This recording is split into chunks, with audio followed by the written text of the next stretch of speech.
Nih, kita mulai ya guys, kuliah hari ini ya guys. Bisa terima dengan baik ya gambarnya, termasuk suaranya jelas ya guys. Jelas ya. Tolong jangan ada gangguan dong guys.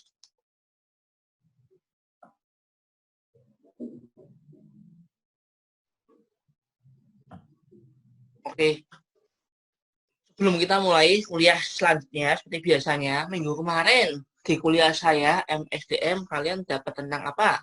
Mungkin siapa dulu ya? Surya dulu deh. Kamu dapat tentang apa? Etika bisnis dan tanggung jawab sosial perusahaan. Ya, kira-kira tentang apa itu etika bisnis dan tanggung jawab sosial perusahaan?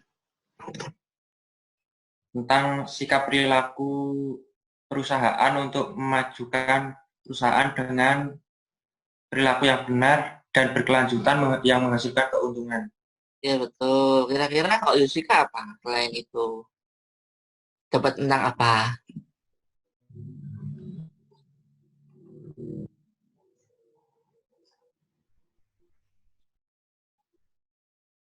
Saya tidak dengar suaranya Yusika. Halo Yusika, suaranya nggak dengar.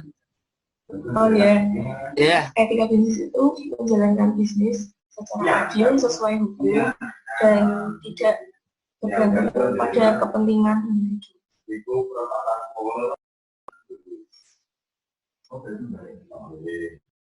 suaranya terputus ya, nggak apa deh. Ini salah satu kondisi yang kurang mendukung dalam internet. Oke, ya itu betul guys. Etika bisnis kita dalam perlu berbisnis tidak cuma perlu memikirkan gimana caranya nyari untung, laba, tapi juga perlu beretika, ya. Etika tentang perilaku. Oke, itu betul. Kita lanjut kuliah hari ini. Kita kuliah tentang bab 3, tentang keragaman angkatan kerja, peluang kerja yang setara dan tingkat afirmatif, tindakan afirmatif.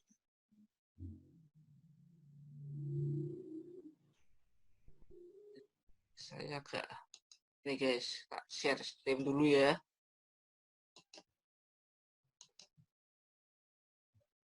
Kelihatan ya guys.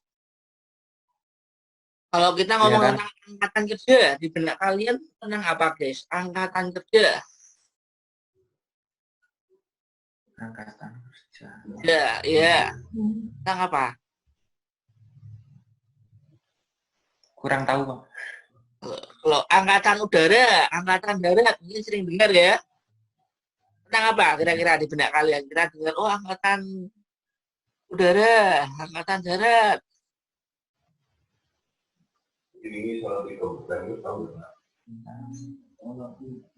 Yang bisa jawab?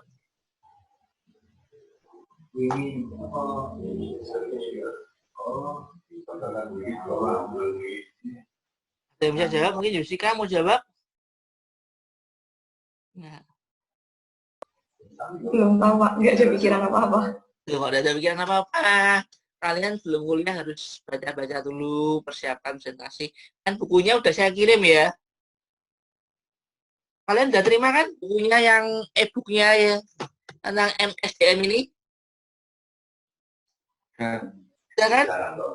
Ya, saya berikan untuk dibaca-baca, bukan dianggurin aja bukunya. Jadi kuliah saya kalian bisa persiapan sedikit-sedikit sebelum kita berjalan lebih jauh. Saya harap kalian bisa maksimal lah, apalagi kita kelasnya kelas kecil. Ya, oke, angkatan kerja itu kayak usia kerja. Ini yang di Amerika ya, sesuai dengan bukunya pada tahun 2010, kira-kira 10 tahun yang lalu. Itu Amerika itu punya 150 juta angkatan kerja. Alaska itu meningkat. Hispanic itu nama negara meningkat juga. Meningkat karena apa? Amerika meningkat 20,7%.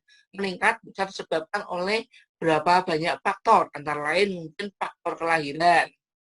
Kemudian faktor apa lagi? Angkatan kerja itu di mana dikatakan angkatan yang harus sudah bekerja, sudah siap bekerja. Gitu guys. Berarti bukan pengangguran. Seperti kalian itu sebenarnya sudah masuk angkatan kerja, tapi kalian termasuk pengangguran yang terselubung. Pernah belajar nggak di SMA? Jenis-jenis pengangguran. Pengangguran apa aja yang kalian ingat? Lupa. Ada pengangguran terbuka. Kalau Jessica ingatnya apa? Kok diam terus? Nggak ingat, Pak. Ingat semua, waduh. Nggak. Kayaknya tidak betul itu. Ada pengangguran terbuka, yaitu benar-benar nganggur. Seperti kalian ini pengangguran terselubung. Bisa dikatakan kalian ini sudah nganggur. Nganggur ya, nganggur, tidak bekerja, tapi kalian ada pekerjaan. Pekerjaan kalian apa? Kuliah. Betul, kuliah. Kalau nggak percaya, lihat di KTP kalian. Pekerjaannya apa? Siswa, ya. Atau pelajar, ya kan?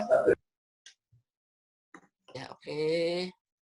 Ini yang di Amerika. Kalau di Indonesia bagaimana?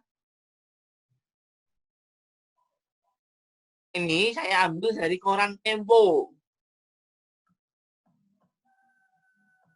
Tahun kemarin, ini Temponya terbit di hari Senin, tanggal 6 bulan Mei tahun 2019. Angkatan kerja pada bulan Februari tahun kemarin ya guys, karena tahun ini belum ada, sebanyak 136,18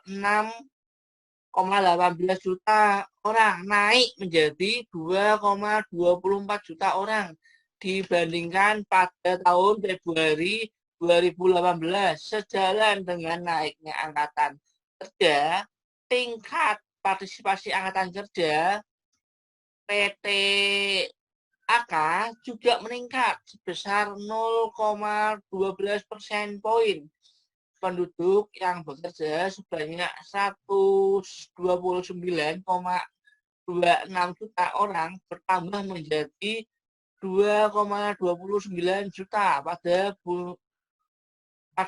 bulan Februari 2018. Lapangan pekerjaan yang mengalami peningkatan persentase pendudukan yang bekerja terutama pada penyediaan akomodasi, makanan, dan minuman banyak 0,43% poin, pedagang 0,39 poin, dan konstruksi sebesar 0,34% poin. Ya.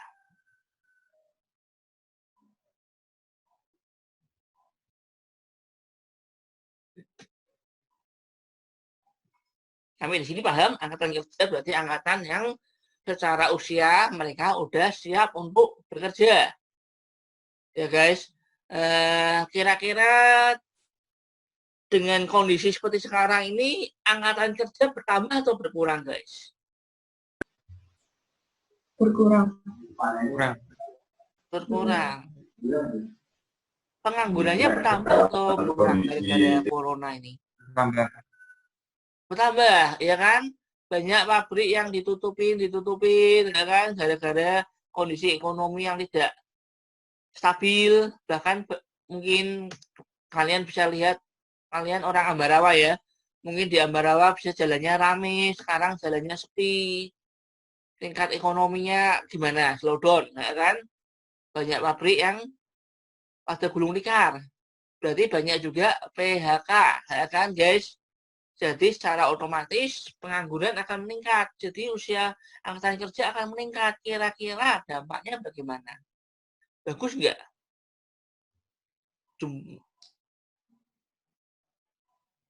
Kurang bagus, Pak. Kurang bagus ya. Seperti gini guys. Ibaratnya supply dan demand. Supply, seperti orang kalian lah, orang pengangguran, itu kan pekerjaan. Kan? Ketika demand, permintaan, seperti perusahaan banyak yang gulung tikar, maka sedikit demand-nya, maka banyak supply. Bisa mengakibatkan tindakan kriminalitas. Betul guys? Karena itu, mungkin kalau kalian sering lihat berita-berita, ada Pak Jokowi, presiden kita, cari investor, ya kan? Supaya apa? Lapangan pekerjaan meningkat. Oke, kita paham ya tentang angkatan kerja ya. Kita jalan lebih lanjut.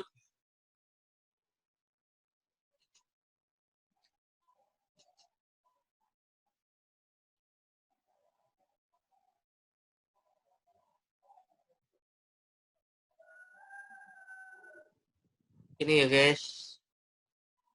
Keberagaman dan manajemen keberagaman. Keberagaman adalah perbedaan yang dipersepsikan.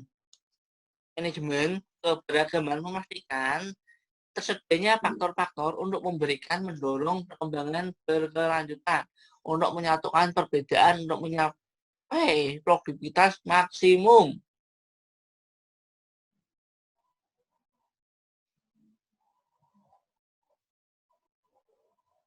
Kemudian komponen energi kerja yang saat ini terdiri dari, ini kita bahas ya, kira-kira keberagaman itu bagus atau tidak guys? Bagus, Pak. Bagus ya, dibandingkan keseragaman, ya kan?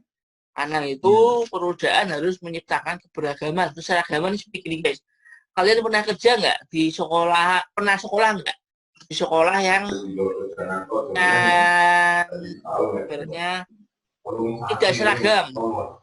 Ibaratnya tidak seragam itu gimana ya? Sama semua, contohnya laki semua, perempuan semua, pernah nggak? Pernah. Hah? Pernah, Apa? Pak. Agung pernah ya kerja sekolah berarti ya? Berarti Ya, laki semua ya? iya, Pak. Tingkat stresnya tinggi atau rendah? Ya, lumayan, Pak. Kamu kelas berapa yang sekolahnya seragam, laki semua gitu? SMK, Pak. SMK ya? Berarti SMP normal ya? Laki perempuan Iya, gitu ya? Ya kan? iya. Tingkat stresnya tinggi mana kira-kira? Tinggi waktu SMK atau waktu SMP? SMK, Pak. Iya, SMK ya. Tingkat kebahagiaannya tinggi mana? Bahagia mana? Waktu SMP atau SMK? SMP. SMP ya, tingkat bahagianya ya. Memang seperti itu guys. Nanti kita akan belajar lebih jauh lagi tentang keberagaman di perilaku organisasi. Kenapa harus beragam-ragam? Kenapa banyak orang ngatain kalau sama itu bagus, tapi dalam dunia dunia industri, dalam dunia praktek sehari-hari itu tidak bagus. Kalau contohnya laki-laki semua itu kan menurut teori ada yang mengatakan itu kan bagus ya kan, kan seragam satu pikiran, punya banyak kesamaan, tapi dalam dunia bisnis itu tidak bagus. Terbukti dengan kamu sekolah bisa rasain perbedaan yang cukup sangat signifikan antara SMP dengan SMA, ya kan? Tingkat stresnya jauh lebih tinggi, dalam dunia usaha pun juga sama. Oke, komponen kerja yang beragam saat ini terdiri dari macam-macam, guys. Orang yang kerja itu terdiri dari macam-macam.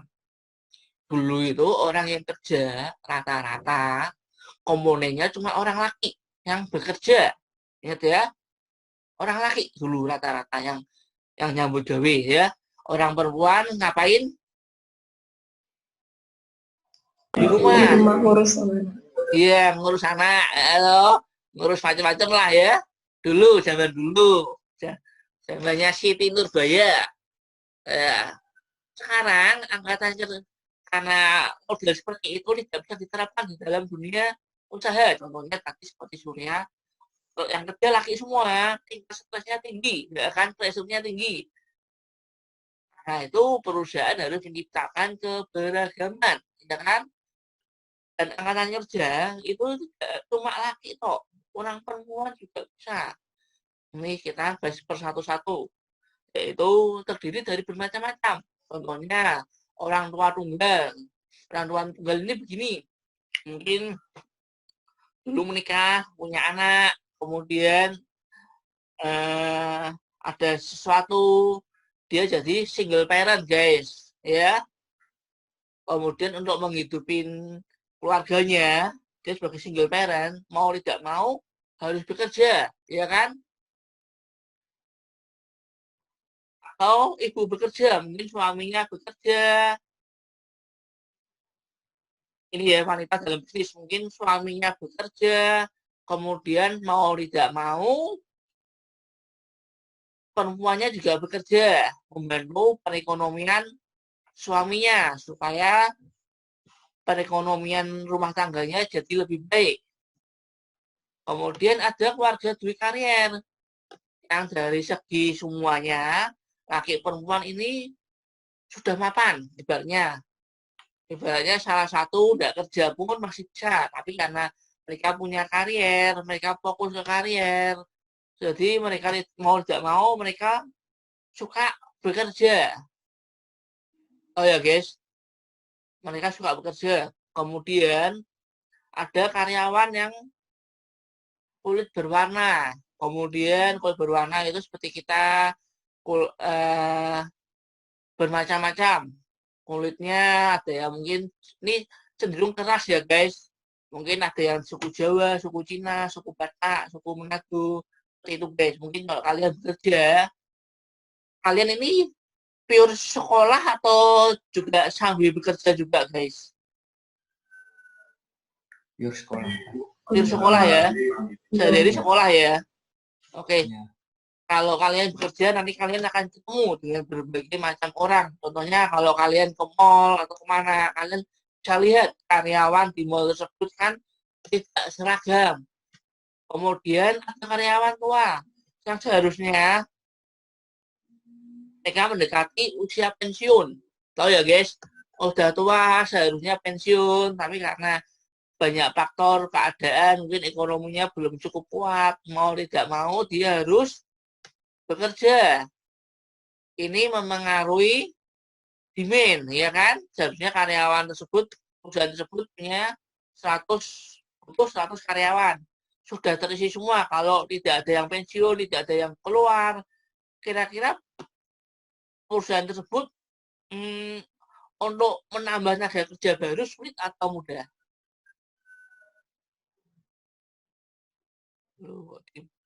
Oke. Kemudian ada tenaga kerja orang yang cacat, guys. Mungkin orang yang tidak seberuntung kalian. Ya, mereka perlu bekerja juga. Bahkan untuk kita bisa dilihat untuk perusahaan-perusahaan besar itu harus mau tidak mau harus menerima beberapa persen dari total karyawannya adalah orang-orang yang berkebutuhan khusus, disabilitas harus diterima. Kemudian imigran, kemudian pemuda dengan pendidikan atau keterampilan terbatas. Contohnya pemuda yang mempunyai pendidikan, contohnya seperti kalian guys. Ada juga pemuda yang keterampilannya terbatas. Contohnya pendidikannya tidak sebagus kalian. Kemudian dari mau tidak mau dia juga harus bekerja guys. Sampai di sini paham nggak guys? Paham. Paham ya? Ada pertanyaan sebelum kita berjalan lebih jauh lagi? Belum. Ini angkatan kerja terdiri dari ini semua. Bisa dibayangin nggak komponen-komponennya? Jadi nanti kan kalau kalian lulus, ya kan? Kalian tidak tidak mau kalian sebagai angkatan kerja, pastikan kalian akan kerja ya guys, ya kan? Iya. Tentu kalian akan bersaing dengan orang-orang yang ada di sini semua. Orang yang sudah ada di perusahaan bersaing.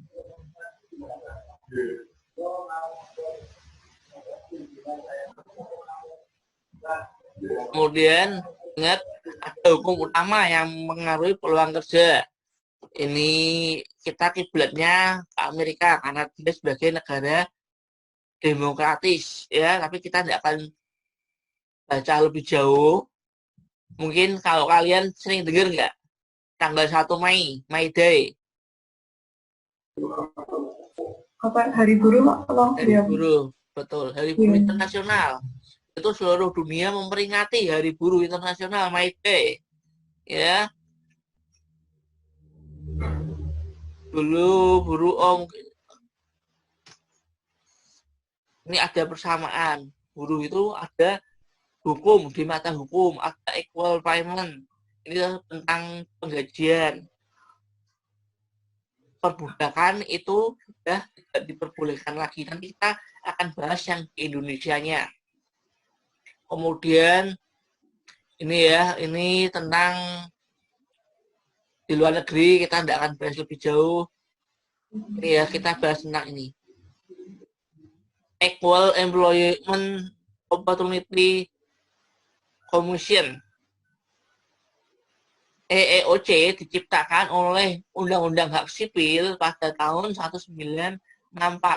Tujuan dari EEOC adalah untuk menghilangkan diskriminasi berdasarkan ras, warna, kulit, agama, jenis kelamin, asal negara, cacat, atau usia dalam pekerjaan, mempromosikan, memecatkan, menguji pelatihan magang, dan ketentuan dalam kondisi pekerjaan.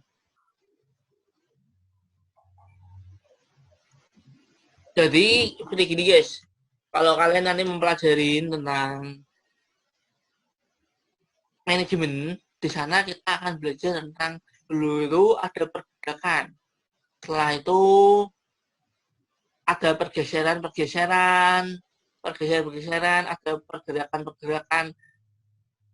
pergerakan rakyat sipil, kemudian ada pergerakan tentang rakyat sipil juga tentang equal treatment, orang harus setara di mata hukum. Maka terciptalah EEOC yang disahkan oleh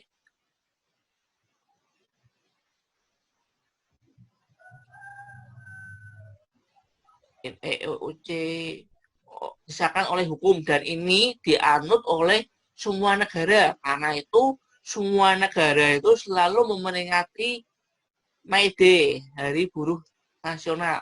Ini, jika kalian menghadapi kasus-kasus diskriminasi, kalian bisa mengajukan sesuai dengan bukunya gugatan yang diajukan. Misalnya kalian mengalami diskriminasi tentang apa? Upaya penyelesaian tanpa kesalahan, penyelidikan EEOC, kemudian penerbitan pernyataan problem cause dan bukan problem cause, upaya perdamaian, rekomendasi untuk atau menentang legitasi, atau rekomendasi untuk menentang legitasi hak untuk menayangkan notice issues kepada pihak tergugat, rekomendasi untuk eliminasi EOC atau mulai masalah. Contohnya begini guys, kalian pernah dengar nggak? Banyak baca berita nggak? Ada yang namanya siapa ya dulu ya? Fakri Hamzah soal apa yang ketua DPR kalau nggak salah ya, saya agak lupa. Itu kan dia dikeluarin dari partainya, merasa tidak bersalah dan mengajuin gugatan ke hukum dan menang. Pernah tahu berita itu guys? Enggak, Pak. Nggak pernah tahu ya? Ya? Enggak. Nggak tahu ya, kalian nggak pernah ikuti. Intinya begini guys, semua dari perjuang-perjuang sipil tersebut, ini memang kita ceritanya membosankan. Sejarahnya perjuangan sipil dulu itu pekerja, kita bicara tentang SDM, pekerja itu jadi seperti budak, ya, dijadiin seperti kalau contohnya Indonesia itu mereka tuh harus kerja rodi, kerja romusa, ya kan, tidak digaji, tidak diperhatikan kesejahteraannya, kehidupannya, pokoknya diperbudak. Kemudian ada pergerakan oleh rakyat sipil, oleh buruh, sehingga terciptalah EEOC, Equal Employment Opportunity Commission, ya. Ini internasional ya guys, yaitu di mana semua pekerja mempunyai kedudukan yang sama di mata hukum. Tidak boleh dibeda-bedakan berdasarkan ras, warna kulit, agama, jenis kelamin, asal negara, cacat, atau usia dalam mengerjakan, mempromosikan, pemecatan, upah, pengujian, pelatihan, magang, dan semua ketentuan dan kondisi pekerjaan. Yang penting orang tersebut capable, mampu. Tidak boleh dibeda-bedakan namanya, oke? Kemudian ketika ada permasalahan, ingat semua negara yang merdeka semua memiliki hukum yang sama. Contohnya kalau di Indonesia banyak sekali kalau kalian baca-baca berita atau lihat di YouTube atau lihat di TV, banyak sekali pekerja-pekerja yang melakukan gugatan. Gugatannya kemana kalau di Indonesia, guys?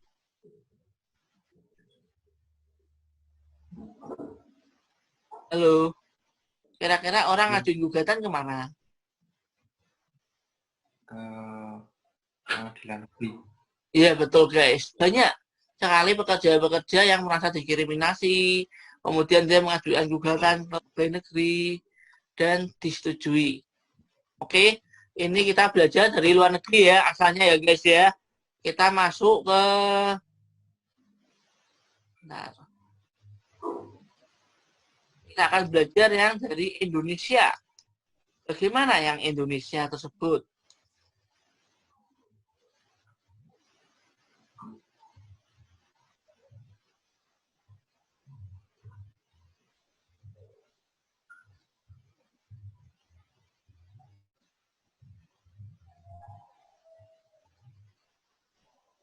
Dengar nggak guys suaranya guys? Enggak, Pak. Enggak, Pak. Dengar? Enggak, Pak. Enggak kedengeran. Dengar nggak? Enggak. Ini dengar? Enggak dengar juga, Pak. Gimana? Enggak dengar. Aduh.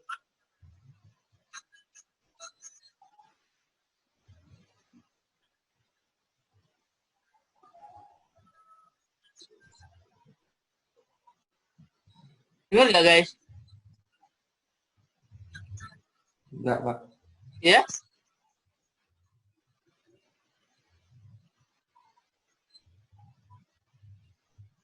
Dengar nggak? Enggak. Nggak dengar suaranya ya? Enggak. Waduh. Ya udah. Dibaca aja ya guys. Dilihat bisa Iya. jelas guys? Jelas. Enggak. Jelas ya? Oke. Dibaca aja ya. Oke. Ini benernya ada suaranya bagus. Oke, dibaca aja ya. Saya mulai lagi dari awal. Ini saya kirimi videonya guys.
Ini ya guys, perjanjian tenaga kerja.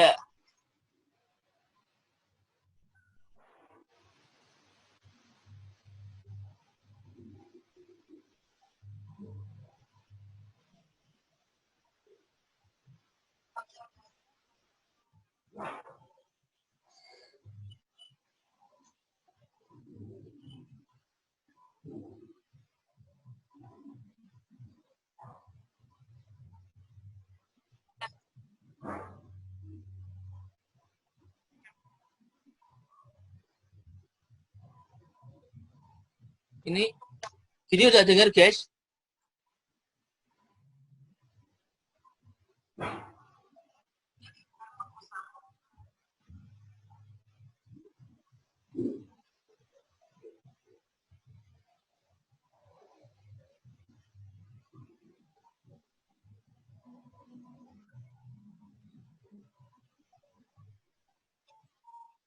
Memutuskan hubungan kerja. Dengar nggak guys? Waktu kerja diatur menurut pasal 77 ayat Dengar nggak guys? 2 Undang-Undang Nomor 13 Tahun 2003, yaitu Dengar, Pak. pertama Dengar ya, aku 7 mulai jam dari awal 1 deh, hari guys. dan 40 jam Dengar 1 ya. minggu untuk 6 hari kerja dalam 1 minggu, Nanti dengar atau ya. 8 jam 1 hari Tadi nggak dengar. 40 jam 1 minggu untuk 5 hari kerja dalam 1 minggu. Waktu istirahat dan cuti. Yang pertama, Sekarang dengar. istirahat antara jam dengar kerja, ya. setengah jam setelah bekerja, Ulangi dari awal ya 4 guys. jam terus Belum menerus. jelas ya. Kedua, istirahat 1 hari untuk 6 hari kerja dalam 1 Jelas minggu, ya guys. atau 2 hari Halo? untuk 5 hari kerja Halo guys. dalam 1 minggu. Yang ketiga, cuti tahunan 12 hari kerja. Halo. Iya, Pak. Iya, Pak. Tadi dengar nggak? Tadi enggak. Saya, Sekarang dengar. dengar. Bentar. Saya ulang lagi ya.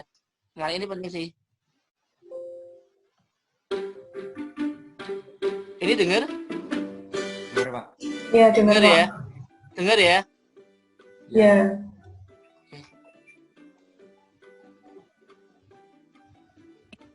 Kalian tahu nggak sih kalau ketenaga kerjaan itu terdapat dalam pasal berapa?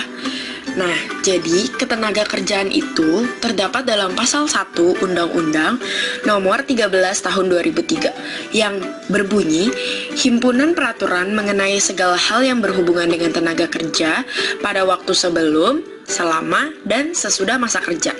Sebelum kita berlanjut lebih jauh, yuk kita mengetahui terlebih dahulu apa sih definisi dari komponen ketenaga kerjaan. Pertama adalah tenaga kerja. Tenaga kerja adalah setiap orang yang mampu melakukan pekerjaan Oke, thank you sudah bergabung kembali ya. Biasa pakai Zoom. Kita Zoom waktunya 40 menit. Setelah itu akan time out. Keluar dengan sendirinya. Kemudian saya perlu waktu kira-kira 10 menitan lah, 5 menitan buat untuk ngontek video yang tadi. Jadi file itu bisa kesimpan guys. Kemudian saya bisa upload nanti di Siakap. Jangan lupa kalian absen ya di Siakap ya guys. Jangan sampai kalian udah ikut kuliah ini tapi lupa absen, kan sia-sia juga, sayang loh guys. Oke, kita mulai. Tadi mana ya guys?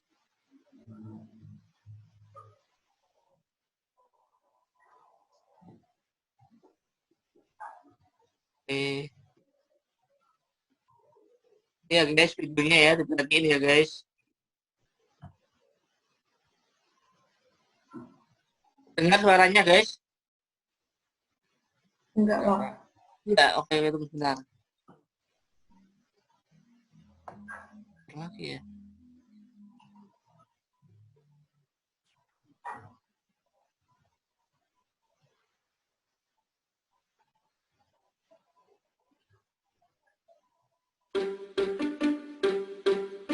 Dengar? Dengar, Pak.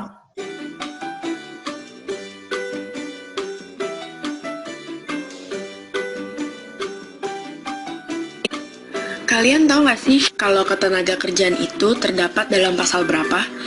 Nah, jadi ketenaga kerjaan itu terdapat dalam pasal 1 Undang-Undang Nomor 13 Tahun 2003 yang berbunyi himpunan peraturan mengenai segala hal yang berhubungan dengan tenaga kerja pada waktu sebelum, selama, dan sesudah masa kerja. Sebelum kita berlanjut lebih jauh, yuk kita mengetahui terlebih dahulu apa sih definisi dari komponen ketenaga kerjaan. Pertama adalah tenaga kerja. Tenaga kerja adalah setiap orang yang mampu melakukan pekerjaan guna menghasilkan barang atau jasa, baik untuk memenuhi kebutuhan sendiri maupun untuk masyarakat. Selanjutnya ada pengusaha. Pengusaha adalah setiap orang atau lembaga yang terikat dalam suatu hubungan kerja dengan pekerja dalam status pemberi pekerjaan. Dasar hukum yang menjadi pedoman dunia ketenagakerjaan antara lain sebagai berikut. Pertama, pasal 27 UUD 1945 yang berbunyi, tiap-tiap warga negara berhak atas pekerjaan dan penghidupan yang layak bagi kemanusiaan. Kedua, pasal 28 ayat 2 UUD 1945 yang berbunyi, orang berhak untuk bekerja serta mendapat imbalan dan perlakuan adil dan layak dalam hubungan kerja. Ketiga, Kitab Undang-Undang Hukum Perdata. Keempat, UU Nomor 13 Tahun 2003 tentang ketenaga kerjaan. Pemerintah turut bekerja dalam hal ketenaga kerjaan. Tugas pemerintahan dalam ketenaga kerjaan adalah sebagai berikut. Yang pertama, perencanaan tenaga kerja. Perencanaan kerja meliputi perencanaan tenaga kerja makro dan perencanaan tenaga kerja mikro. Dalam perencanaan tenaga kerja, hal itu disusun dengan berdasarkan informasi penduduk dan tenaga kerja, kesempatan kerja, pelatihan kerja. Aduh, terputus ya guys. Benar. Halo guys. Halo. Halo. Halo. Halo guys. Kalian masih dengar suara saya? Masih terhubung? Halo. Halo, masih dengar? Masih. Masih ya? Masih. Ya, ini biasa gangguan-gangguan guys. Oke, kita lanjut ya. Suaranya jelas ya?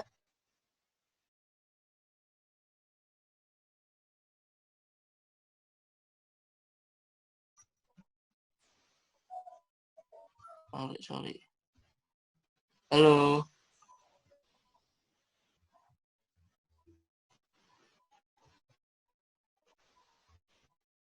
Halo. Dengar? Saya lanjut ya.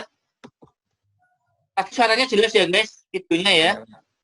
Oke. Yes, Ini baru tidak stabil. Oke, kita lanjut aja.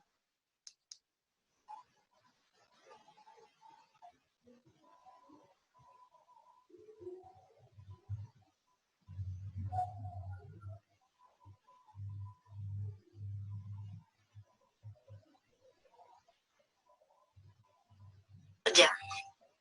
Ketiga,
Oke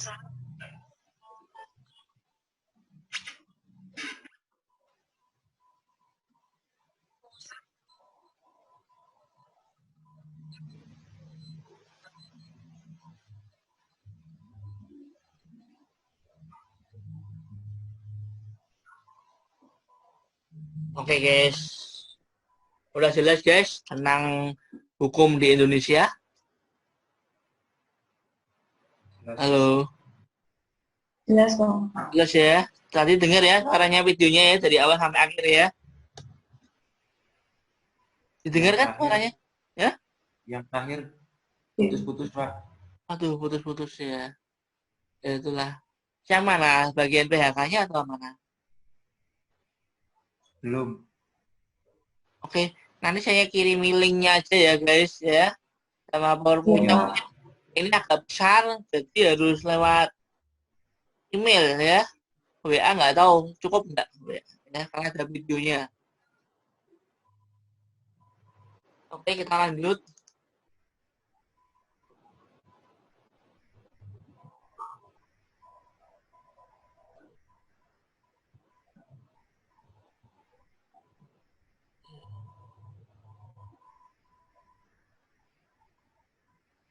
Oke.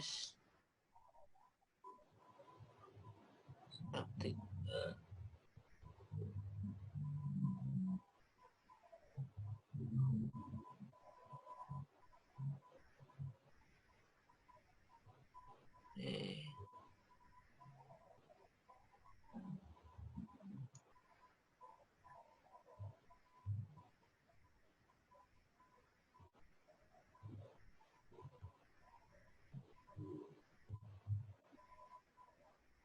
kita lanjut ya guys ini guys.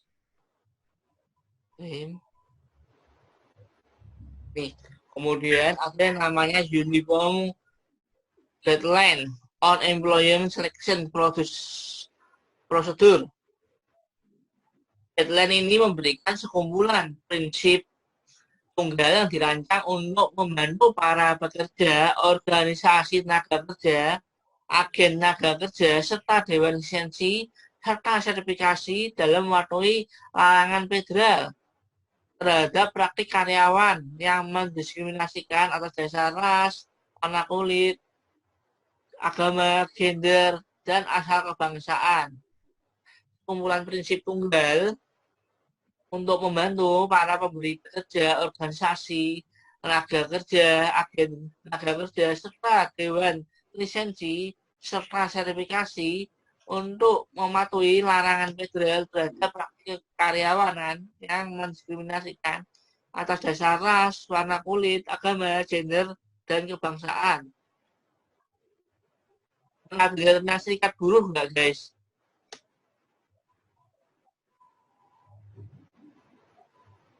Pernah dengar tentang serikat buruh nggak? Pernah Pak. Pernah ya? Ya ini kayak yang di Indonesianya ya. Di Indonesia juga banyak ada perserikatan buruh.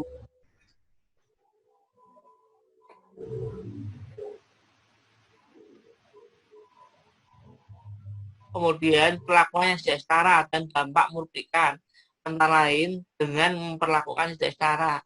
Pemberian kerja memperlakukan beberapa orang kurang begitu baik karena faktor ras, agama, jenis kelamin, asal kebangsaan. Jadi di dalam tenaga kerja perusahaan harus profesional. Antara lain memperlakukannya tidak boleh membeda-bedakan, memberikan kerja perlakuannya sama. Menurut faktor agama harus diberikan kesempatan yang sama. Jangan karena agama ini dia tidak bisa memperoleh pekerjaan, itu dilarang guys. Kemudian pengakuan standar yang berhubungan dengan pelecehan seksual asal kebangsaan dan agama, yaitu EEOC seperti yang tadi kita pelajari, menerbitkan panduan-panduan yang menegaskan bahwa para pemberi kerja berkewajiban menjaga tempat kerja bebas dari pelecehan seksual. Jadi para pengusaha harus menjamin tenaga kerjanya merasa aman dari tindakan pelecehan seksual. Kemudian EEOC mendefinisikan diskriminasi atas kebangsaan karena leluhur, tempat lahir, atau diskriminasi fisik dan budaya.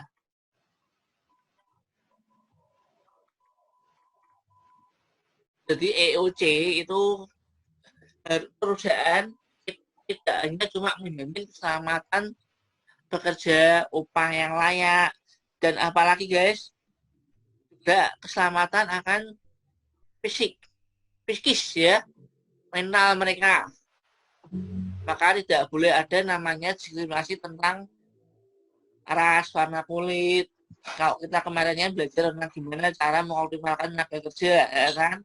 Dengan penggajian yang layak, upah yang layak.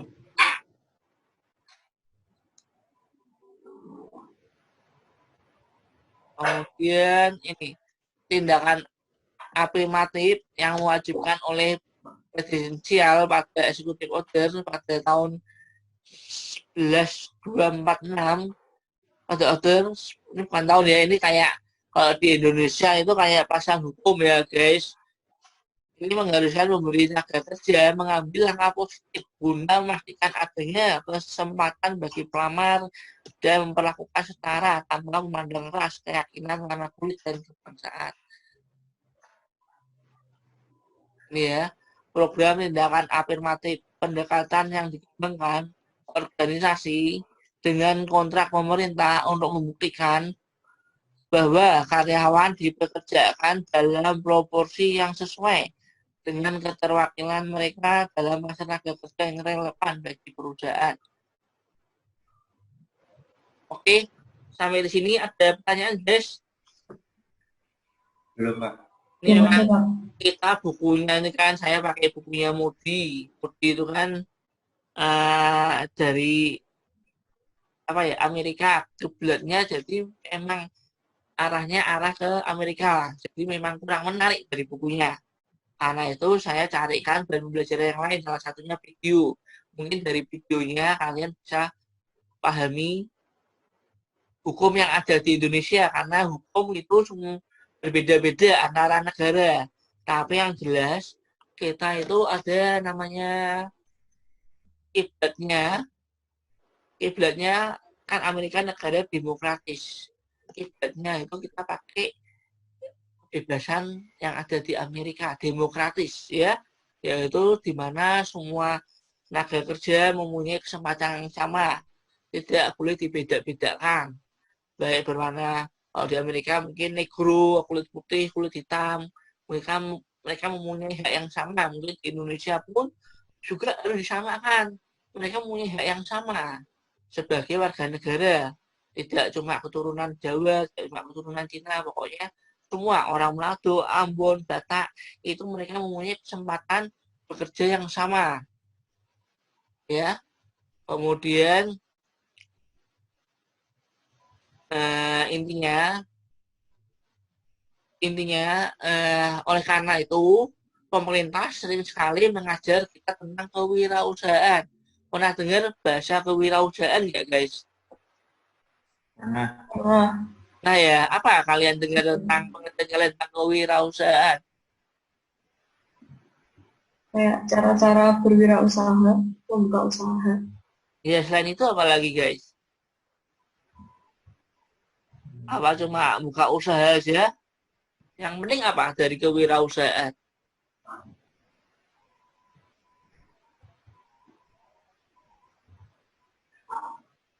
Apa? Untuk Surya apa? Benar. Ya, berpikir dulu. Lihat.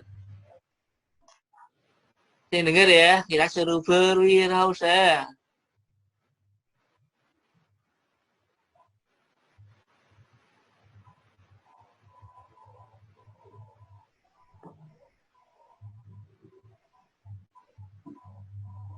Tata cara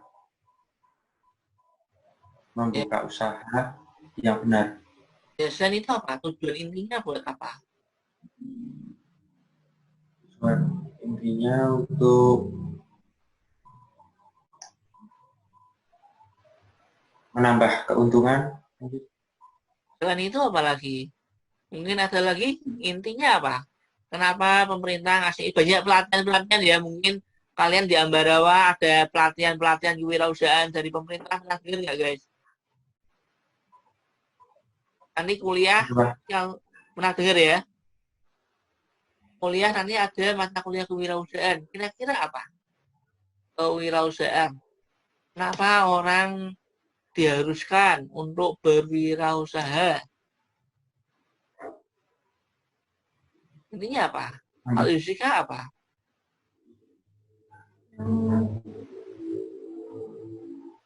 Meningkatkan jumlah wirausaha yang berkualitas, Ya, tujuannya apa? biar ekonomi masyarakatnya bisa membaik, Pak. Selain itu ada yang tahu yang lebih spesifik? Tuh, yang mau jawab? Belum, Pak. Oke, gini. Tujuan utama dari kewirausahaan itu cenderungnya adalah untuk menciptakan lapangan pekerjaan. Gunanya untuk apa? Untuk mengurangi jumlah pengangguran. Pengangguran yang di mana? Di usia angkatan kerja. Ingat, supply sama demand-nya saat ini banyak yang mana? Banyak angkatan kerja atau banyak orang yang memberikan lapangan usaha, lapangan pekerjaan. Banyak angkatan kerja. Banyak angkatan kerja, banyak orang yang menganggur, ya. Jumlah pekerjaan yang saat di Indonesia ini sangat-sangat berkurang. Karena itu, banyak orang sampai jadi TKI, jadi TKW, ya. Merantau, bekerja di luar negeri, ya. Guys, karena apa? Jumlah pekerjaan yang ada di Indonesia sangat kurang. Itu guys, karena itu pemerintah selalu menciptakan berusaha agar kita semua bisa berwirausaha. Dengan wirausaha tersebut diharapkan kita bisa membantu pemerintah dalam menanggulangi pengangguran di angkatan kerja. Ya guys, semakin banyak pengangguran, kira-kira faktor resikonya semakin besar atau semakin kecil bagi pemerintah? Semakin besar. Besar ya. Salah satunya kenapa? Karena pendapatan masyarakatnya jadi kecil. Ya, selain itu ada lagi? Penambahan tingkat kemiskinan. Ya, kalau tingkat kemiskinan, pendapatannya berkurang, kira-kira akan menyebabkan suatu apa? Tindakan apa? Kriminalitas. Ya, betul, kriminalitas. Ya, kalau orang tidak bekerja, tidak punya uang, ya kan? Tentu mau tidak mau mereka pun juga lapar, ya kan? Untuk memenuhi, salah satunya mungkin akan menciptakan kriminalitas. Karena itu kita dihadapkan untuk bisa berwirausaha. Dihadapkan juga nanti pada kalian semua lulus kuliah, dihadapkan juga bisa berwirausaha. Karena itu di setiap kampus, mulai dari SMA ya guys, sudah ada mata kuliah kewirausahaan, ya kan? Kalian dapat nggak SMA kalian? Ada kewirausahaan? Ada ya? Ada juga tentang kewirausahaan. Oke, sampai di sini ada pertanyaan guys? Belum ya? Oke, kita akhirin ya guys. Nanti kita lanjut lagi ya guys di mata kuliah yang berikutnya. Oke, terima kasih ya guys. Iya Pak, sama-sama.